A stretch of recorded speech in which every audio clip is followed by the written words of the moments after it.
হাবিবের ডাক দিবেন, হাবিব বেঈমানগুলো আপনাকে বলছে আমি আল্লাহ ভুলে গেছি, এই জন্য আপনি চোখের পানিগুলো ছেড়ে ছেড়ে দিয়ে কান্না করছেন গো পয়গম্বর। এই মুহূর্তে আমার আল্লাহ জানায় দিছেন, ওয়ালা সাউফা ইউতিকা রাব্বুকা ফাতারদা। নবী গো, আপনার জন্য আমার আল্লাহ এমন নিয়ামতের ব্যবস্থা করে রাখছে, আপনাকে আল্লাহ এমন নিয়ামত দিবেন, পরকালে আপনার উম্মত যখন বিপদে পড়ে যাবে আল্লাহ আগেই ঘোষণা করে দিয়েছেন, নবী আপনার কান্না আমি আল্লাহ বরদাস্ত করতে পারি না, এই জন্য আমি আল্লাহ জানা দিলাম হাবিব কিয়ামতের ময়দানে আপনাকে আমি আল্লাহ খুশি করব। যতক্ষণ পর্যন্ত আপনি নবী খুশি না হবেন ততক্ষণ পর্যন্ত আমি আল্লাহ আপনাকে নিয়ামত দিতেই থাকবো। সুবহানাল্লাহ। আল্লাহ বলেন, হাবিব আপনাকে আমি নিয়ামত দিব। কত প্রকারের নিয়ামত, আপনি যতক্ষণ পর্যন্ত খুশি না হবেন ততক্ষণ পর্যন্ত আমার আল্লাহ নবীর নিয়ামত দিতেই থাকবে। সুবহানাল্লাহ। এবার নবী যে কান্না করেছিল, নবীর কান্না বন্ধ হয়ে গেছে। নবী এবার মুস্কি হাসি দিলেন। আবু বকর ডাক দিয়ে বলেন, নবী এতক্ষণ পর্যন্ত আপনি কান্না করছিলেন, এখন দিয়ে আপনি মুস্কি হাসি দিলেন, কারণটা কি? আল্লাহর হাবিব ডাক দিয়ে বলেন, আবু বকর তুমি জানো না এই মুহূর্তে আমার আল্লাহ এমন একটা নিয়ামতের ঘোষণা করছি। কি নিয়ামত জানো নি? আমার আল্লাহ আমাকে কিয়ামতের ময়দানে খুশি করবে। এ আবু বকর আমি ততক্ষণ পর্যন্ত খুশি হব না যতক্ষণ পর্যন্ত আমার উম্মত গুলো জাহান্নামে যাবে। আমি আল্লাহ রাব্বুল আলামিনের দরবারে দরখাস্ত করব আমার উম্মত যেন জাহান্নামে না যায়, উম্মতকে যেন জান্নাতি বানায় দেন। আল্লাহ তাআলা সেই দিন নবীকে খুশি করার জন্য উম্মতদেরকে জান্নাতে দিতেই হবে। আশহাদু আন্না সাইয়্যিদানা ওয়া সানাদানা ওয়া হাবিবানা ومولانا محمدا عبد الله ورسوله أما بعد فأعوذ بالله من الشيطان الرجيم بسم الله الرحمن الرحيم والضحى والليل إذا سجى ما ودعك ربك وما قلى وللآخرة خير لك من الأولى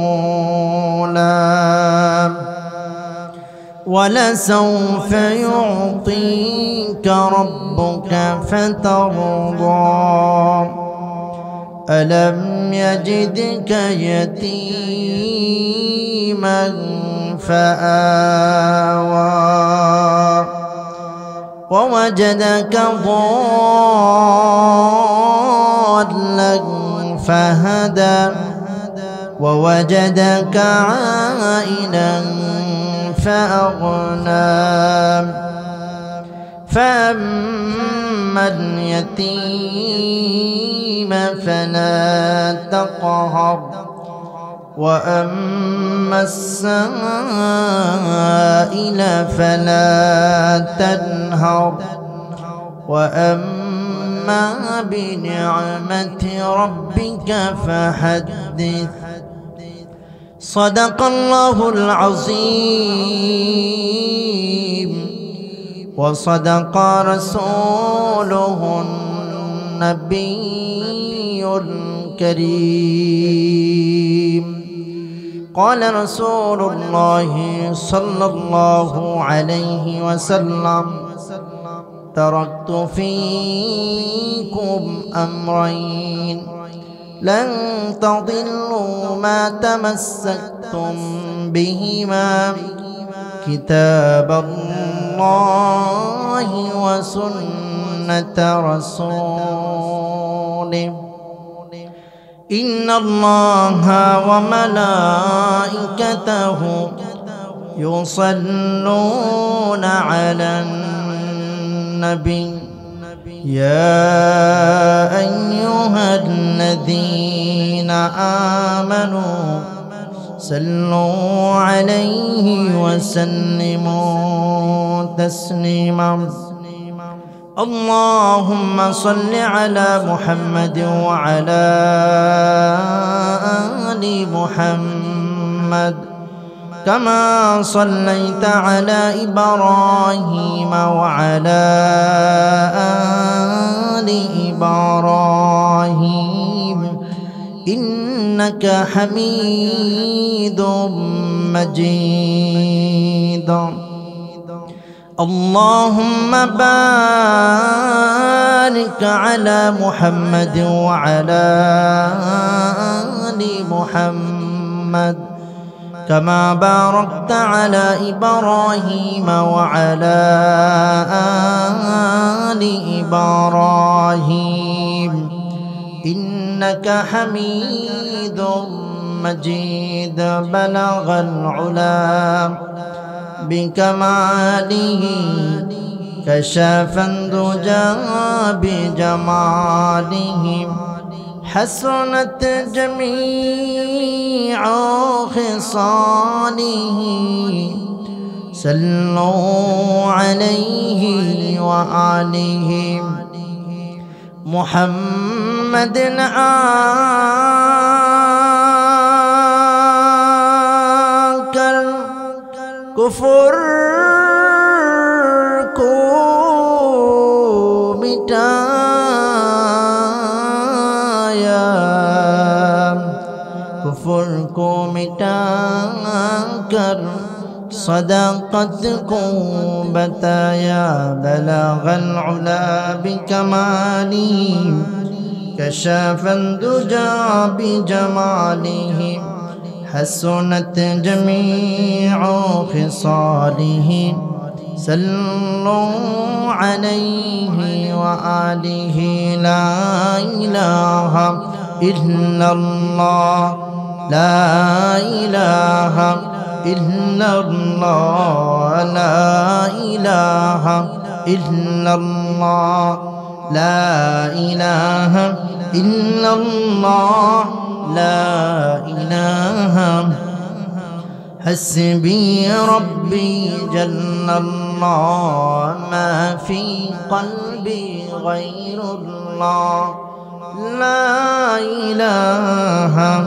إلا الله محمد رسول الله صلى الله عليه وسلم الحمد لله ঐতিহ্যবাহী বিজয়নগর অন্তর্গত সিমনা যুব সমাজ কল্যাণ সংগঠনের উদ্যোগে আজকের আয়োজিত ইসলামী মহাসম্মেলনের সম্মানিত সভাপতি হযরত মাওলানা হাসানুল্লাহ সাহেব দামাত বরকাতুহুম আজকের মাহফিলের সম্মানিত প্রধান অতিথি বিশেষ অতিথিবৃন্দ মুআজ্জাজ মুকাররম হযরত উলামা ইকরাম দূর দূরান্ত থেকে আগত ইসলাম প্রিয় দিন প্রিয় মুসলমান ভাইরা পর্দার আড়ালের সম্মানিতা মা ও বোনেরা মহান রব্বে কারীমের দরবারে শুকরিয়া জ্ঞাপন করি যে আল্লাহ সুবহান মহিয়ান গরিয়ান যিনি অত্যন্ত দয়া করে মায়া করে মহব্বত করে আমাদেরকে এই সুন্দর পরিবেশে আসার বসার তৌফিক প্রদান করেছেন এই জন্য শুকরিয়া জ্ঞাপন করছি আলহামদুলিল্লাহ লাখ কোটি দুরুদ ও সালাম সাইয়্যিদুল মুরসালিন খাতামুন নবিয়্যিন আশরাফুল আম্বিয়া সাইয়্যিদুল আম্বিয়া ইমামুল মুরসালিন নবী মুহাম্মদুর রাসূলুল্লাহ সাল্লাল্লাহু আলাইহি ওয়াসাল্লাম সম্মানিত হাজিরিন যেহেতু যুবকদের উদ্যোগে আজকের এই যে আয়োজিত মাহফিল এজন্য আশাবাদী এখানে অনেকেই বাজারে দাঁড়িয়ে আছে যুবক ভাইদেরকে অনুরোধ করে বলবো যারা আছে এখনো যারা অবসর আছি বাজারে বিভিন্ন জায়গাতে বসে আছি মেহেরবানি করে ইনশাআল্লাহ মাহফিলের প্যান্ডেলের ভিতরেই বসে পড়ব ভাইরা আমার অল্প সময় আপনাদের সম্মুখে কথা বলার চেষ্টা করব আল্লাহ পাক রব্বুল আলামিন পবিত্র কোরআনুল কারীমের 114 খান সূরার মধ্য থেকে একটি সূরা, যে সূরাটি আপনাদের সম্মুখে তেলাওয়াত করলাম, নবীন হাদিস তেলাওয়াত করলাম। কোরআন এবং হাদিসকে সামনে রেখে কিছু আলোচনা করার চেষ্টা করব। ভাইয়েরা আমার, আল্লাহ পাক রব্বুল আলামিন আমাদের সবাইকে কবুল করুন, সকলে বলেন আমিন। বিশেষ করে এই যে যুবক ভাইরা যে আজকের এই দিনে এই কোরআনের মাহফিল সাজাইছেন, এই জন্য আল্লাহ তাআলা যেন এই যুবক ভাইদেরকে ইসলামের জন্য কবুল করেন, সকলে বলেন আমিন। বিশেষ করে এই এলাকার যত মুর্দেগান অন্ধকার কবরে, প্রত্যেকের কবর যেন আল্লাহ তাআলা জান্নাতি বানায়া দেন, সকলে বলেন আমিন। মুরব্বী বাবারা যারা আছি, প্রত্যেকের হায়াতের মধ্যে যেন আল্লাহ তাআলা বরকত দান করে দেন, আমিন। ভাইয়েরা আমার, এই সূরা আল্লাহ তাআলা কেন নাজিল করছেন? এই সূরার ভিতরে নবীর শান সম্পর্কে আলোচনা করলেন, কিছু নসিহত করলেন আমাদেরকে। এই জন্যই অল্প সময়, যেহেতু সময় খুবই অল্প, তারপরও চেষ্টা করব গুরুত্বপূর্ণ পয়েন্টগুলো তুলে ধরার জন্য। ভাইয়েরা আমার, আল্লাহর হাবিবের শান আর মর্যাদা এই সূরার ভিতরে আল্লাহ তাআলা তুলে ধরছেন। নবীজি মক্কা নগরীতে কালিমার দাওয়াত দিচ্ছেন, বেঈমানদের মাথা হিট হয়ে, মাথাগুলো একই জানি এই বেঈমানগুলো পাগলের মতন হয়ে গেছে যে মক্কা নগরীর মধ্যে আমাদের বাপ দাদার যে গৌরব ছিল সব মুহাম্মদ সাল্লাল্লাহু আলাইহি ওয়াসাল্লাম দুলিশাত করে দিচ্ছে। এই জন্য সমস্ত বেঈমানরা একের পর এক বৈঠক করতে শুরু করছে। দারুন নাদওয়া নামক একটা জায়গা আছে, এই জায়গাতে সবাই বসছে। বসার পরে এক একজন এক একটা পরামর্শ দিলেন যে আব্দুল্লাহর ছেলে মুহাম্মদকে কি করা যায়। এক একজন এক একটা পরামর্শ দিলেন যে তাকে শেষ করে দেওয়া হোক, নাউজুবিল্লাহ। এর মধ্যে একজন দাঁড়াইছে, নজর বিন হারেস, দাঁড়াইয়া বলেন, আমি ছোট মানুষ, আমি একটা কথা বলতে চাই। কি কথা? যেহেতু ধর্মের বিষয়ে সমাধান দেওয়ার জন্য ধার্মিক আলেমের প্রয়োজন, ঠিক কিনা বলেন? আপনাদের এই এলাকার মধ্যে যদি কোনো সমস্যায় পড়েন ধর্মের বিষয় নিয়ে, অনেকের বউরে তালাক দিয়ে দেয়, অনেকে অনেকটা পেরকার মধ্যে পড়ে যায়, এইগুলো সমাধান দেওয়ার জন্য আপনারা মসজিদের ইমামের কাছে আসবেন, ঠিক কিনা বলেন? তো আল্লাহ তাআলা হাবিবের বিষয়গুলো যেহেতু ধর্মের বিষয়, এই ধর্মের বিষয়গুলো ধর্মের ব্যক্তিরাই সমাধান দিতে পারবেন। এই জন্য নজর বিন হারেস দাঁড়ায় বলছেন যে ইহুদি আলেম আছে, তাদের কাছে গেলে মনে হয় এটার সমাধান পেয়ে যাব, মুহাম্মদ কি আসলেই নবী নাকি মিথ্যা নবী। তো এই কথা বলছি। আবু জাহেল, উতবা, সাইবারা বলেন, তুমি ছোট মানুষ কিন্তু বিশাল বড় একটা কথা বলছো, অবশ্যই গুরুত্বপূর্ণ কথা। এই জন্য যাও, কিছু লোক নিয়ে মদিনায় যাও, কারণ তখন মদিনার মধ্যে বড় বড় আলেমরা থাকতেন। নজর বিন হারেস তার দল নিয়ে মক্কা নগরীর মধ্যে ঢুকছে। বড় বড় আলেম যারা, ইহুদি আলেম, তাওরাতের আলেম যারা, তাদের কাছে গেলেন, বললেন যে আমরা মক্কা নগরীর থেকে আসছি। কেন আসছেন? কারণ আমরা বড় একটা সমস্যায় পড়ে গেলাম। কি সমস্যা? যে আমাদের মধ্যে একজন আব্দুল্লাহর ছেলে মুহাম্মদ, সেই ব্যক্তি নবী দাবি করতেছে, এমন এমন কথা বলে, যেই কথাগুলো হুবহু খুব দারুণ কথা বলে, কিন্তু আমরা আশ্চর্য হয়ে যাই যে মুহাম্মদ সাল্লাল্লাহু আলাইহি ওয়াসাল্লাম কোনোদিন স্কুলেও পড়লো না, মাদ্রাসায় লেখাপড়া করলো না, অথচ সেই ব্যক্তি এমন কিছু বলে যেইগুলো আমরা আশ্চর্য হয়ে যাই। এত সুন্দর কথা, এগুলো আমরা বুঝতে পারতেছি না। এই জন্য এটা সমাধান নেওয়ার জন্য আসছি। সুবহানাল্লাহ। মক্কা নগরীর মানুষ গেছে, মদিনার ইহুদি আলেমরা বলেন, নজর বিন হারেস,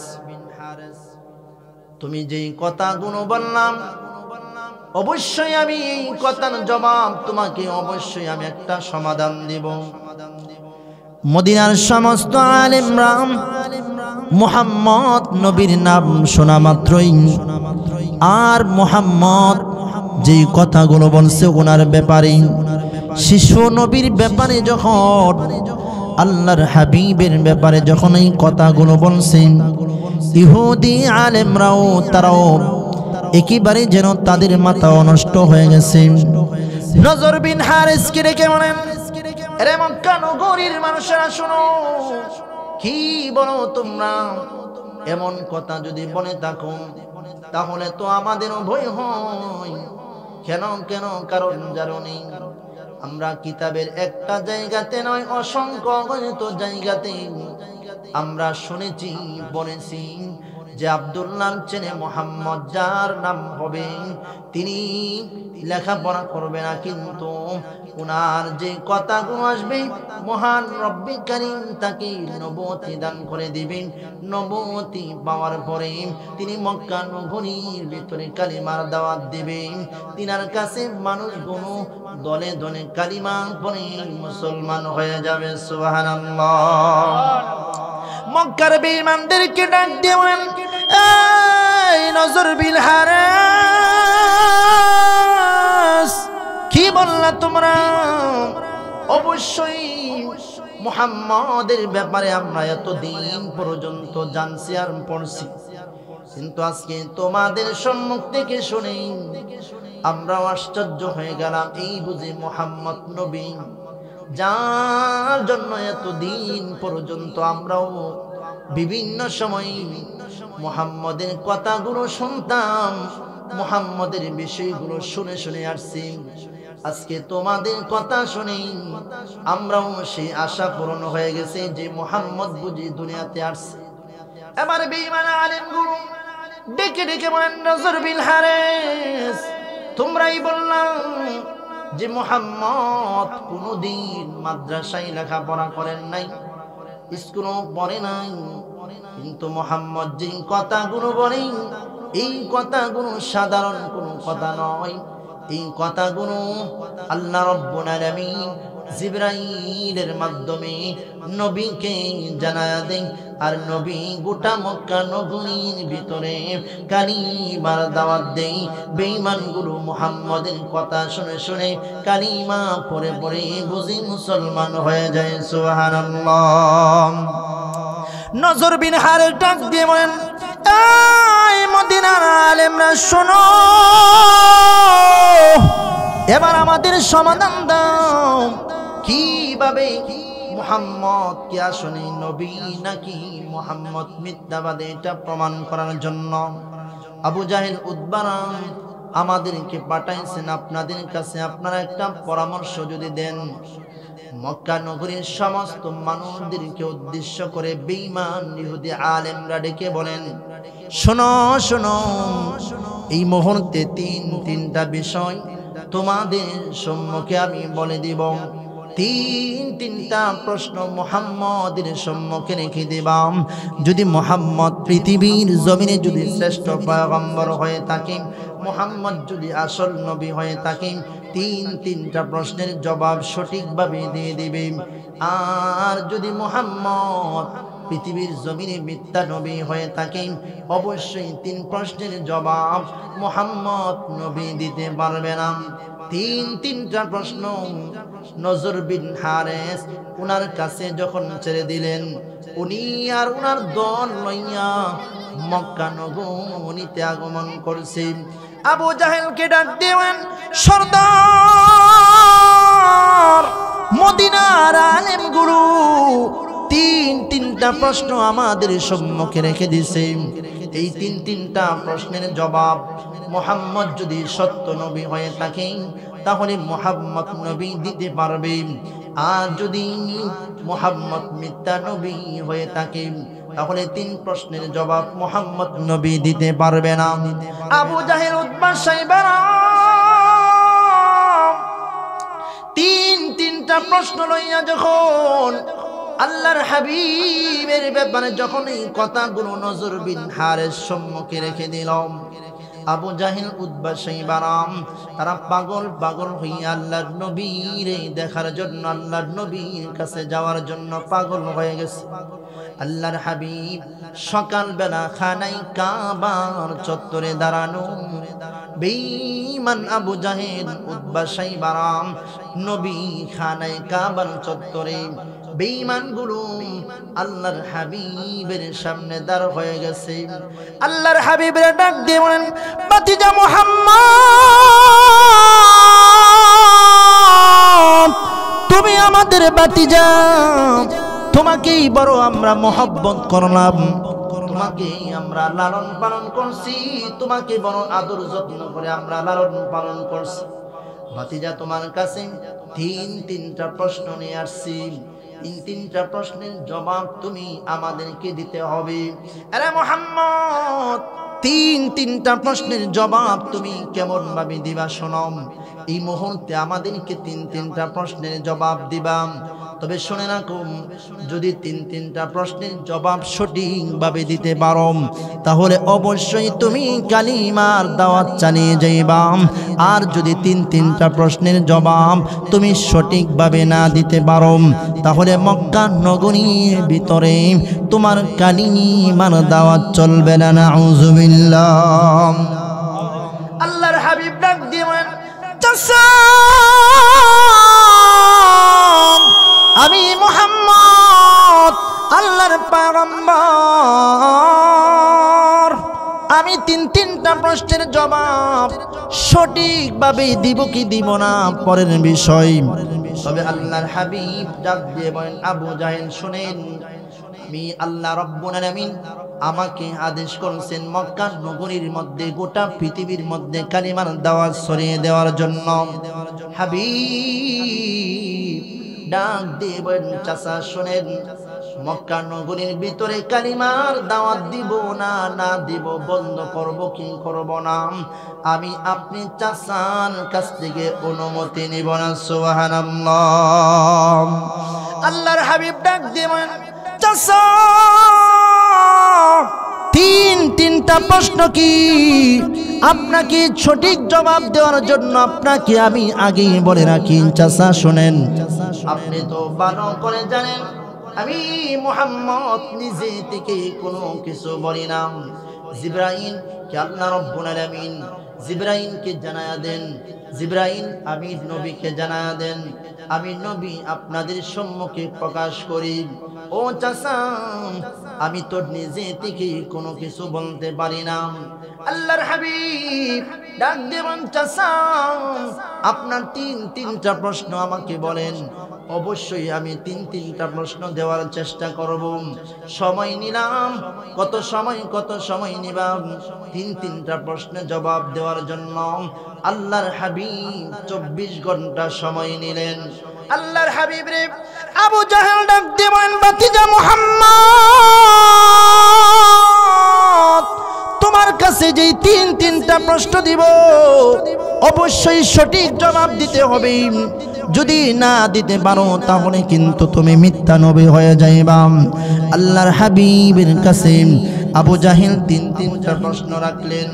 আবু জাহেল ডাক দিয়ে বলেন, ভাতিজা মুহাম্মদ, 1 নাম্বার প্রশ্ন হলো, বলো তো দেখি তামাম পৃথিবী যেখান থেকে সূর্য ওঠে আর যেখানে সূর্য ডুবে, এই তামাম পৃথিবী এমন একজন ব্যক্তি ছিল যে ব্যক্তি তামাম পৃথিবী ভ্রমণ করছে, ওই ব্যক্তির নাম কি? দ্বিতীয় নম্বর প্রশ্ন হলো, মুহাম্মদ বলো দেখি কিছু সংখ্যক লোক তারা ঘর থেকে বাইর হয়েছিল, বাহির হওয়ার পরে একটা গর্তের ভিতরে তারা ঢুকে পড়ছিল, এই গর্তের ভিতরে তারা কতদিন ঘুমিয়েছিল, এই বিষয়গুলো আমাদেরকে জবাব দিবা। 3 নাম্বার প্রশ্ন হলো, মুহাম্মদ বলো যে রুহু যে একটা শব্দ ব্যবহার করো, রুহুর বিষয়ে তুমি আমাদেরকে প্রশ্নের জবাব দাও, রুহু এটা কি? প্রশ্ন করছে কয়টা? তিনটা প্রশ্ন আল্লাহর হাবিবের কাছে ছেড়ে দিছে।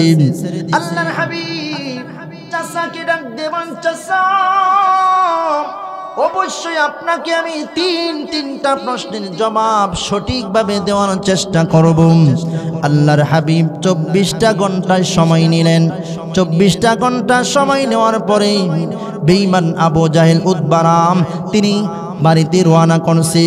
মক্কা নগরীর সমস্ত বেঈমানরা তারা এমন আনন্দ ফুর্তি শুরু করল যে আল্লাহর হাবিব মুহাম্মদ যে দাবি করে মুহাম্মদ আখিরি জামানার পয়গম্বর, এই তিনটা প্রশ্নের জবাব সঠিকভাবে দিতে পারবে না। আমরা আশাবাদী এবার মুহাম্মদ মিথ্যা নবী হিসাবে প্রমাণ হয়ে যাবে। মক্কা নগরীর সমস্ত বেঈমান গুলো আনন্দ করতে লাগলো গো। আল্লাহর হাবিব এই তিনটা প্রশ্ন শোনার জন্য জিবরাইল কখন আসবে, জিবরাইলের জন্য আল্লাহর হাবিব অপেক্ষায় অপেক্ষমান। কিন্তু জিবরাইল আল্লাহর হাবিবের কাছে আসে না। সময় পার হইতেছে, সময় পার হইতেছে। 1 ঘন্টা নয়, 2 ঘন্টা নয়, নবী দেওয়া 24টা ঘন্টা যেন পার হয়ে যাইতেছে, কিন্তু জিবরাইল নবীর কাছে আসে না। আল্লাহর নবীর পেরেশানি বেড়ে গেছে। আল্লাহর হাবিবের 24টা ঘন্টা সময় যে দিয়েছিল, 24টা ঘন্টা মুহূর্তের ভিতরে চলে গেল, কিন্তু 24 ঘন্টা পার হয়ে গেছে, কিন্তু আল্লাহর হাবিব এই 3 প্রশ্নের জবাব কেমন ভাবে দিবে, জিবরাইল এখনো আসে না। আল্লাহর হাবিব 24 ঘন্টা পার হইছে, বেঈমানগুলো আল্লাহর হাবিবের দরবারে আসছে।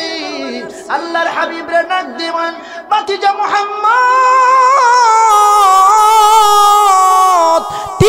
তিনটা প্রশ্ন তোমার কাছে ছুড়ে দিয়েছিলাম, তোমার দেওয়া সময় 24 ঘন্টা পার হয়ে গেছে। এই 24 ঘন্টার ভিতরে তুমি তিনটা প্রশ্নের জবাব সঠিকভাবে এখনো দেও নাই, উত্তর দেও নাই। জবাব দাও, জবাব নেওয়ার জন্য আসছি। আল্লাহর হাবিব চোখের পানিগুলো ছেড়ে ছেড়ে দিয়ে চাচা আবু জাহিলকে ডাক দিয়ে বলেন, চাচা আপনি তো ভালো করে জানেন যে আমি জিবরাইল যতক্ষণ পর্যন্ত আমার কাছে না আসে, আমার আল্লাহ রাব্বুল আলামিন যতক্ষণ পর্যন্ত আমাকে না জানাইবে, ততক্ষণ পর্যন্ত আমি নবী এই প্রশ্নের জবাব দিতে পারবো না। সুবহানাল্লাহ। আল্লাহর হাবিব ডাক দিবেন, চাচা অবশ্যই আপনাকে আমি জানাবো, কিন্তু মক্কা নগরীর বেঈমানগুলো পাগলের মতন হয়ে গেছে, আনন্দ মিছিল শুরু করে দিয়েছে। শোনো, আল্লাহর হাবিব যেই দাবি করছে উনি তো মিথ্যা নবী, উনি তো আখির জামানার পয়গম্বর নাম, উনি মিথ্যা নবী, কারণ তিনটা প্রশ্নের জবাব দিতে পারে নাই। এই জন্য গোটা মক্কা নগরীর বেঈমানগুলো আল্লাহর হাবিবরে অপমান করতেছে। সময় যায়, কিন্তু জিবরাইল নবীর কাছে আসে না। 1 দিন, 2 দিন, 3 দিন, এমন ভাবে 14টা দিন পার হয়ে গেছে, কিন্তু বেঈমানগুলো আনন্দ মিছিল শুরুই করেছে মুহাম্মদের কাছে যে একজন জিবরাইল আসতো, জিবরাইল আসা বন্ধ করে দিয়েছে। মহান আল্লাহ মুহাম্মদের আল্লাহ মুহাম্মদ রে বলে গেছে, নাউজুবিল্লাহ। আরে ভাই, এইভাবে 14টা দিন পার হয়ে গেছে গো। নবীর চাচি উম্মে জামিল আল্লাহর হাবিবের কাছে আয়েশা বলেন, ভাতিজা তোমাকে তো এতদিন আমরা আদর যত্ন করে পালছি, তোমার আল্লাহ আমার ব্যাপারে আয়াত নাজিল করছে, সূরা নাজিল করছে আমাদের পরিবারের ব্যাপারে। কি হইল তোমার আল্লাহ? এখন দিন তোমার আল্লাহ তোমারে ভুলে গেছে, জিবরাইল শয়তান এখনো আসে না। ও ভাতিজা, তুমি তো মিথ্যা পয়গম্বর। এই মহিলা গোটা মক্কা নগরীর বিভিন্ন পয়েন্টে কথা বলতে শুরু করেছে। আল্লাহর হাবিব চোখের পানিগুলো ছেড়ে দিয়ে কান্না শুরু করে দিছে। নবী আমার এমন কান্না, নবীর কান্না বাড়তেছে। আল্লাহর হাবিব চোখের পানিগুলো ছেড়ে দিয়ে সেজদায় পড়ে আছে।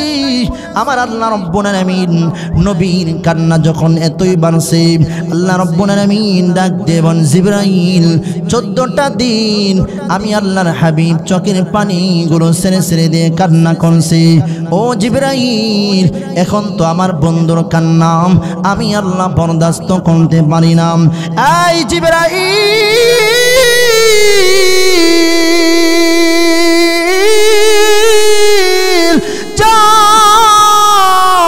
আমার বন্ধু কান্না করতেছি, আমার বন্ধুর কান্না আমি আল্লাহ সহ্য করতে পারি না।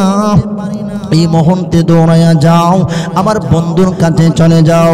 আল্লাহ রাব্বুল আলামিন মুহূর্তের জন্য আর দেরি না করে জিবরাইলকে আল্লাহর হাবিবের কাছে পাঠায়া দিলেন। আল্লাহর হাবিব রে জিবরাইল আয়েশা যখন সালাম দিলেন নবী, জিবরাইলের আওয়াজটা শুনে নবীর মনে একটা আনন্দ লাগছে, সুবহানাল্লাহ। কিন্তু নবীর চোখের পানি কিন্তু বন্ধ হয় না। জিবরাইল ডাক দিয়ে বলেন, হাবিব আপনার কান্না বন্ধ করেন গো, আমার আল্লাহ এই মুহূর্তে আপনাকে সন্তুষ্ট করার জন্য আমার আল্লাহ এমন একটা স্পেশাল সূরা নাজিল করে দিয়েছে গো পয়গম্বর, আমার আল্লাহ আপনাকে খুশি করবে। নবী আপনার কান্না আমার আল্লাহ সহ্য করতে পারে না। আল্লাহর হাবিব জিবরাইলকে ডাক দিয়ে বলেন, এই জিবরাইল এই মুহূর্তে আমি জানতে চাই, ও জিবরাইল আমি এই মুহূর্তে জানতে চাই এতদিন পর্যন্ত তুমি কেন আমার কাছে আসা বন্ধ করে দিলাম, কারণটা কি?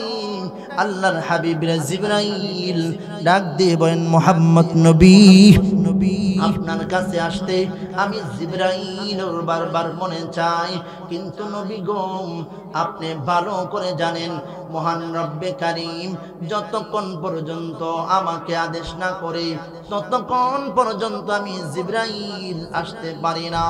আল্লাহ রাব্বুল আলামিন কেন এতদিন পর্যন্ত আমার কাছে আসা বন্ধ রাখছে? জিবরাইল নবীকে ডাক দেবেন, নবী গো এই জন্য আমার আল্লাহ আপনার কাছে আসা বন্ধ রাখছে। এক নাম্বার কারণ হলো নবী আপনার কাছে যদি সাথে সাথে বারবার যদি ওহী নাজিল হয় নবী আপনার শরীরের অবস্থা ভালো থাকবে না, আপনার কষ্ট আমার আল্লাহ সহ্য করতে পারে না। এই জন্য আল্লাহ আপনাকে রেস্ট দেওয়ার জন্য কিছু সময় আপনাকে ওহী আসা বন্ধ করে রাখছে। নবী গো দ্বিতীয় নম্বর কারণ হলো নবী আপনি যখন আবু জাহিলকে বলছিলেন যে আমি আপনাকে 24 ঘন্টার ভিতরে প্রশ্নের জবাব দিয়ে দিবেন, কিন্তু নবী সেই দিন তো আপনি ইনশাআল্লাহ বলেন নাই। ইনশাআল্লাহ যদি আপনি বলতেন তাহলে আমার আল্লাহ তখনই আপনার কাছে ওহী নাজিল করে এই প্রশ্ন আল্লাহ ওহী বন্ধ করে আপনি এবং আপনার উম্মতদেরকে বুঝানোর জন্য শেখানোর জন্য আমার আল্লাহ গুরুত্ব বাড়ানোর জন্য আপনার উম্মত যেন প্রত্যেকটা কাজে যেন ইনশাআল্লাহ ব্যবহার করে ইনশাআল্লাহ শিক্ষা দেওয়ার জন্য আমার আল্লাহ এতদিন পর্যন্ত ওহী আসা বন্ধ করে রাখছে। সুবহানাল্লাহ। নবী আমার এখন থেকে সব সময় আপনি যখন কথা বলবেন গো আপনার উম্মত যখন কথা বলবে কোনো কাজকর্ম যখন করবে আমি ইনশাআল্লাহ এমক তারিখে যাব, ইনশাআল্লাহ আমি এমনটা করব, প্রত্যেকটা কাজের আগে যেন কথার আগে যেন ইনশাআল্লাহ ব্যবহার করে। এই জন্য আমার আল্লাহ ইনশাআল্লাহ শিক্ষা দেওয়ার জন্য এতদিন পর্যন্ত আমি জিবরাইল আশাকে বন্ধ করে রাখছি। তবে নবী এই মুহূর্তে আমার আল্লাহ আপনার জন্য এমন একটা স্পেশাল নিয়ামতের ঘোষণা করে দিছে। নবী গো আপনি বেঈমানদের কথা শুনে শুনে চোখের পানিগুলো ছেড়ে ছেড়ে দিয়ে আপনি কান্না করছেন। নবী আপনাকে আল্লাহ তাআলা এই মুহূর্তে সন্তুষ্ট করার জন্য সূরাতুদ দুহা নাজিল করে দিয়েছে। আল্লাহ তাআলা ডাক দিবেন, হাবিব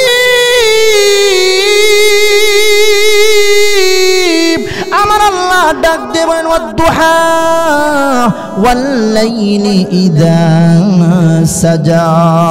আমার আল্লাহ নবীরে জানায়া দিলেন, নবী গো আপনি এতদিন পর্যন্ত কান্না করছেন, আমি আল্লাহ আপনাকে সন্তুষ্ট করার জন্য আপনাকে খুশি করার জন্য আমার আল্লাহ সূরা দুহা নাজিল করে আল্লাহর নবীকে ডাক দেবেন, ওয়াদ-দুহা ওয়াল-লাইলি ইযা সাজা।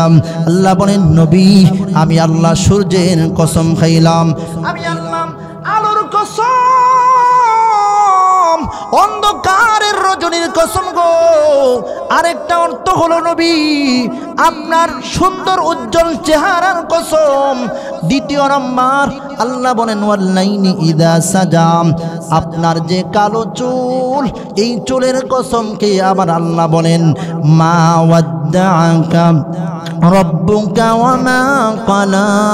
আল্লাহ রাব্বুল আলামিন এইভাবে বলেন নবী গো, আমার আল্লাহ আপনাকে বলি নাই, আমার আল্লাহ আপনার প্রতি অসন্তুষ্ট হয় নাই। সুবহানাল্লাহ।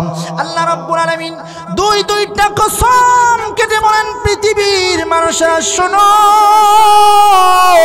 আমার হাবিব এমন পয়গম্বর, যেই পয়গম্বরকে আমি ভুলি নাই, ভুলতে পারি না। কারণ পৃথিবীর সমস্ত নবীরাম আমার আল্লাহর জন্য পাগল, কিন্তু আমার আল্লাহ বলেন তোমাদের হাবিব এমন একজন পয়গম্বর, যেই পয়গম্বরের জন্য আমি রব্বে কারীম নিজেই পাগল। সুবহানাল্লাহ। আল্লাহ দ্বিতীয় দুইটা কসমকে বলেন নবী গো, আপনাকে আমি আল্লাহ বলি নাই। আল্লাহ তারপরে বলেন ওয়ালাল আখিরাতু খায়রুল লাকা মিনাল উলা। আল্লাহ রাব্বুল আলামিন ডাক দিয়ে বলেন হাবিব, আপনাকে আমি আল্লাহ দুনিয়াতে যত প্রকারের নিয়ামত দিলাম গো, সমস্ত নিয়ামতের চাইতে পরকালে আপনি নবীর জন্য আমি আল্লাহ অসংখ্য অগণিত নিয়ামতের ব্যবস্থা করে রাখছি। সুবহানাল্লাহ। আল্লাহ তাআলা বলেন হাবিব, তারপরে যে আল্লাহ তাআলা ঘোষণা করছেন, কি একটা অফার দিবেন একটু ধারণা করবেন। আল্লাহ বলেন ওয়ালা সাউফা ইউতিকা রাব্বুকা ফাতারদা। আল্লাহ তাআলা হাবিবের ডাক দিবেন হাবিব, বেঈমানগুলো আপনাকে বলছে আমি আল্লাহ ভুলে গেছি, এই জন্য আপনি চোখের পানিগুলো ছেড়ে ছেড়ে দিয়ে কান্না করছেন গো পয়গম্বর। এই মুহূর্তে আমার আল্লাহ জানায় দিয়েছেন ওয়ালা সাউফা ইউতিকা রাব্বুকা ফাতারদা। নবী গো, আপনার জন্য আমার আল্লাহ এমন নিয়ামতের ব্যবস্থা করে রাখছে, আপনাকে আল্লাহ এমন নিয়ামত দিবেন, পরকালে আপনার উম্মত যখন বিপদে পড়ে যাবে আল্লাহ আগেই ঘোষণা করে দিয়েছেন নবী আপনার কান্না আমি আল্লাহ বরদাস্ত করতে পারি না। এই জন্য আমি আল্লাহ জানা দিলাম হাবিব, কিয়ামতের ময়দানে আপনাকে আমি আল্লাহ খুশি করব। যতক্ষণ পর্যন্ত আপনি নবী খুশি না হবেন ততক্ষণ পর্যন্ত আমি আল্লাহ আপনাকে নিয়ামত দিতেই থাকবো। সুবহানাল্লাহ। আল্লাহ বলেন হাবিব, আপনাকে আমি নিয়ামত দিব, কত প্রকারের নিয়ামত। আপনি যতক্ষণ পর্যন্ত খুশি না হবেন ততক্ষণ পর্যন্ত আমার আল্লাহ নবীর নিয়ামত দিতেই থাকবে। সুবহানাল্লাহ। এবার নবী যে কান্না করেছিল, নবীর কান্না বন্ধ হয়ে গেছে, নবী আবার মুস্কি হাসি দিলেন। আবু বকর ডাক দিয়ে বলেন নবী, এতক্ষণ পর্যন্ত আপনি কান্না করছিলেন, এখন দিয়ে আপনি মুস্কি হাসি দিলেন, কারণটা কি?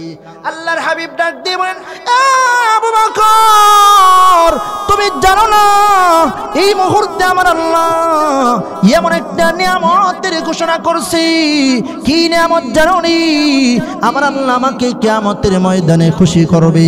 এ আবু বকর, আমি ততক্ষণ পর্যন্ত খুশি হব না যতক্ষণ পর্যন্ত আমার উম্মতগুলো জাহান্নামে যাবে।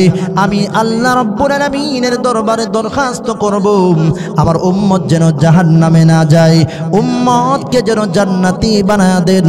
আল্লাহ তাআলা সেই দিন নবীকে খুশি করার জন্য উম্মতদেরকে জান্নাতে দিতেই হবে। তবে আল্লাহ বলেন ওয়ালা সাউফা ইউতিকা রাব্বুকা ফাতারদা। নবী গো, আপনাকে আমি আল্লাহ যতক্ষণ পর্যন্ত আপনি সন্তুষ্ট না হবেন ততক্ষণ পর্যন্ত আপনাকে নিয়ামত দিতেই থাকবো। এ আবু বকর, সেই দিন আমি নবী ততক্ষণ পর্যন্ত খুশি হব না আমার গুনাহগার উম্মতকে যতক্ষণ পর্যন্ত মাফ না করবে। সুবহানাল্লাহ। এই জন্য কোন উম্মতগুলোকে মাফ করবে আল্লাহর নবী বলেন সেই দিন ওই সমস্ত উম্মতদেরকে আমি বাছাই করে করে সুপারিশ করে করে আমি আল্লাহর জান্নাতে নিয়ে যাব।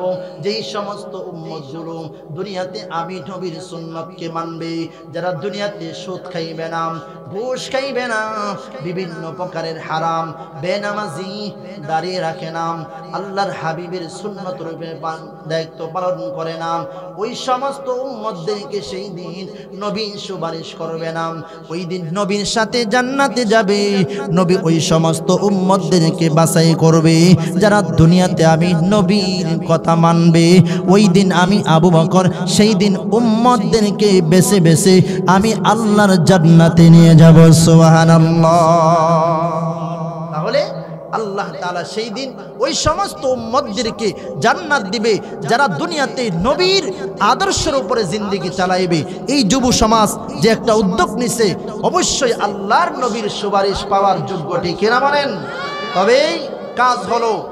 যুবক ভাইরা, আপনাদের ওয়াদা করা দরকার যে আমি আর কোনোদিন দাড়ি কাটবো না, আমি 5 ওয়াক্তের নামাজ পড়বো, নবীর সুন্নতের উপরে জিন্দেগি চালাইবো, সুদের মধ্যে নাম লেখাইব না, ঘুষের মধ্যে নাম লেখাইব না, চাঁদাবাজি, টেন্ডারবাজি, যত প্রকারের হারাম জিনিস আছে এইগুলোর থেকে আমরা বেঁচে থাকতে হবে। তাহলে নবীর সুপারিশ পাইব, ঠিক কিনা বলেন? সময় কম, এই জন্য অনেক লম্বা আলোচনা, এই জন্য আমি এখানেই রেখে দিলাম। তবে পয়েন্টটা শেষ করে দেই। 3টা প্রশ্ন আল্লাহর হাবিবের কাছে রাখছিল, জিবরাইল শোনায় দিয়েছেন, নবী বলে দেন যুলকারনাইন একজন বাদশা ছিলেন, তিনি তাম পৃথিবী ভ্রমণ করছে। 2 নম্বর প্রশ্নের জবাব দিয়ে দেন যে আসহাবে কাহাফ যারা কয়েকজন গোত্রের যুবক, তারা দিনের জন্য, ইসলামের জন্য কালিমার দাওয়াত দিচ্ছে, আর বেঈমানরা তারা করছে, তারা একটা গর্তের ভিতরে ছিল।